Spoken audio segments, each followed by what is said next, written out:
Students, आज हम लोग पढ़ेंगे symmetry and patterns. Symmetry and patterns का मतलब क्या होता है कि कोई भी नंबर का सीरीज हो या किसी भी चीज़ का पैटर्न एक होना चाहिए। जो भी हमने लिखा है बोर्ड में, मान लीजिए यहाँ पे हमने एग्जाम्पल के तौर पे लिखा है 4, 5, 6, 7 का इसी पैटर्न में लिखा गया है 12, 13, 14, 15। ठीक है, इसी तरह से है 7, 13, 19, 25 और फिर इन द ब्लैंक्स है 9, 16, 25, 36। तो इसका मतलब ये होता है कि हम लोग को एक ही पैटर्न में और भी नंबर जो फिल इन द ब्लैंक्स है उसको लिखना है। वो कैसे लिखेंगे और कैसे जानेंगे, चलिए हम लोग देखते हैं आज कि 5, 4, 5, 6, 7 या डिफरेंस है 1 का, सारे का 1 का डिफरेंस आ रहा है। तो आपका फिर नेक्स्ट पैटर्न दिखा है 12, 13, 14, 15। सॉरी, यहाँ पे 20 था, इससे स्टार्ट करना था हम लोग को। तो अगर हम लोग फिर लिखेंगे यहाँ पे तो क्या लिखेंगे 21, 22, 23, 24। ठीक है, यहाँ भी हमने देखा कि एक का डिफरेंस है, यहाँ भी एक का डिफरेंस है, यहाँ भी एक का डिफरेंस है। तो नेक्स्ट सीरीज जो हमने बनाया वो 20, 21, 22, 23, 24। ठीक है, अब हम लोग अगला देखते हैं। अगला क्वेश्चन हमारा है 7, 13, 19, 25। इसमें क्या पैटर्न है ये हम लोग को जानना है। तो 7 में अगर आप +6 करते हैं तो कितना आया 13, और इसमें भी अगर +6 करते हैं तो ये भी 19 आ गया, +6 करते हैं तो 25 आ गया। तो यहाँ पे हम देख रहे हैं कि 6 का और मतलब 6 जोड़ने के बाद डिफरेंस 6 का है। तो ये पैटर्न उस तरह से है कि 6 जोड़ के अगले नंबरों को हम लोग को देते चले जाना है। तो फिर हम लोग यहाँ पे क्या कर सकते हैं, 25 लिखा है हमने, 25, 5, 30, 31 हो गया। और यहाँ पे कर दिया हमने, फिर 6 जोड़ दिया, इसमें +6 किया था। फिर अगर 6 जोड़ते हैं तो 37 हो गया। फिर अगर जोड़ते हैं तो 7 और 3, 40, 43 हो गया।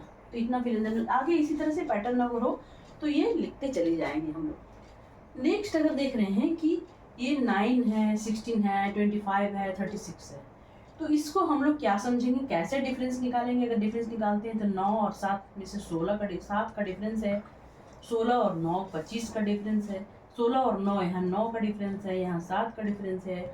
और यहाँ पे अगर आप देखते हैं तो ये 5 और 6 11, 7, 9, 11 ये डिफरेंस है। और एक चीज में आप भी ऐसे भी देख सकते हैं कि अगर इसको स्क्वायर में जाते हैं, 9 लिखा है तो ये 3 स्क्वायर है, ये 4 स्क्वायर है, और ये 5 स्क्वायर है, और ये 6 स्क्वायर है।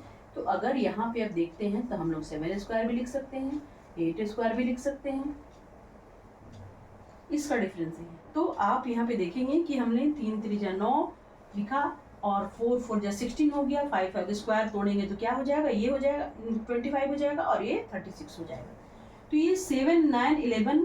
और अगर नेक्स्ट हम लोग 13 अगर करते हैं तो क्या हो जाएगा, अगर 36 में 13 अगर जोड़ते हैं तो क्या होगा, 6 और 3 9 और ये 4।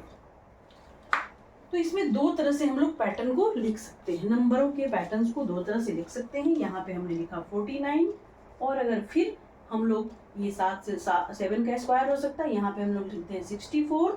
64 में अगर इसी तरह से हम लोग 13 और 15 जोड़ेंगे, मान लीजिए 13 था, अब 15 जोड़ते हैं, 49 में 15 अगर जोड़ते हैं तो क्या होता है, देखिए आपको 64 आ जाएगा। ठीक, नेक्स्ट अगर हम लोग जोड़ते हैं 9 9 जा 81। ठीक है, या अगर हम लोग इसमें 64 में अगर 17 जोड़ते हैं तो क्या होगा, 7 और 4, 11 का 1, बाकी 1, 7 6 और 1 7 और 8 यानी 81। तो इस तरह से हम लोग पैटर्न्स का जो भी नंबर है उसको फिल कर सकते हैं। एग्जाम्पल के तौर पे मैंने 3 बताया है। इसी तरह से और भी नंबरों का पैटर्न्स जो होता है, नंबर्स का पैटर्न्स सिमेट्री एंड पैटर्न्स बोलते हैं उसको। सिमिलर डिफरेंस होना चाहिए, और सिमिलर तरीके से पैटर्न्स को हम लोग फुलफिल करते हैं, नंबरों के सीरीज को कंप्लीट करते हैं। तो ये आपका पैटर्न्स का गणित है, जो आप उसको लिख कैलकुलेट करके, डिफरेंस बना के, स्क्वायर करके, कुछ भी करके आप देख सकते हैं। तो आपने सीखा सिमेट्री एंड पैटर्न्स का क्वेश्चन। नेक्स्ट वीडियो में मैं फिर कुछ सॉल्यूशन दूंगी आप लोग को सिमेट्री एंड पैटर्न्स का भी, बहुत ही अच्छे तरीके से, बहुत ही सिंपल तरीके से मैं आपको बताऊंगी। अगर वीडियो समझ में आया होगा तो इसे लाइक ज़रूर करेंगे और मेरे चैनल को सब्सक्राइब करेंगे। फिर से नेक्स्ट वीडियो में जरूर मिलेंगे।